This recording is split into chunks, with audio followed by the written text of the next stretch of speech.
Bàជំរាបសួរបងប្អូននៅក្នុងវីដេអូនេះចំពោះបងប្អូនដែលប្រើទូរស័ព្ទម៉ាក Android ដូចជា Oppo Vivo ឬក៏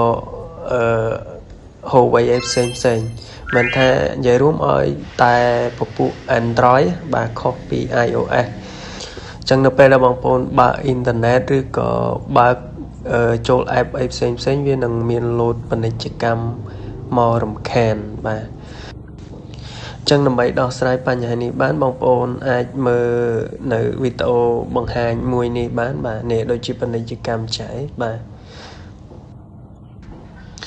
អញ្ចឹងដំបូងបងប្អូនគ្រាន់តែបិទអ៊ីនធឺណិតសិនមកដើម្បីបងប្អូនចូលកំណត់នៅក្នុង setting អញ្ចឹងបងប្អូនបិទអ៊ីនធឺណិតហើយចុចមក home សិនបាទអញ្ចឹងយើង clear ចោលវាអស់សិនមក clear ចោលវាអស់កុំឲ្យវាគាំងអញ្ចឹងបងប្អូន clear ចោលអស់ដំបូងបងប្អូនចូលមកកាន់ setting ហើយស្វែងរកពាក្យថានេះការតភ្ជាប់ច្រើនទៀតភាសាអង់គ្លេសគេដាក់ថា more connection បាទបងប្អូនចុចលើហ្នឹងហើយបងប្អូនមើលកន្លែងពាក្យគេដាក់នេះDNS ឯកជនបាទអញ្ចឹងភាសាអង់គ្លេសគេដាក់ DNS privacy របស់ហ្នឹងអញ្ចឹងបងប្អូនចុចហើយចុចមកខាងក្រោមបាទអញ្ចឹងកន្លែងខ្ញុំគូសវងនេះវាលោតអក្សរផ្សេងបងប្អូនលុបចោលហើយបងប្អូនវាយតាមដែលខ្ញុំដាក់នៅលើអេក្រង់ហ្នឹងមកបាទហើយចុចរក្សាទុកបាទគឺជាការស្រេចហើយបាទអញ្ចឹងបងប្អូនកន្លែងហ្នឹងធ្វើម៉េច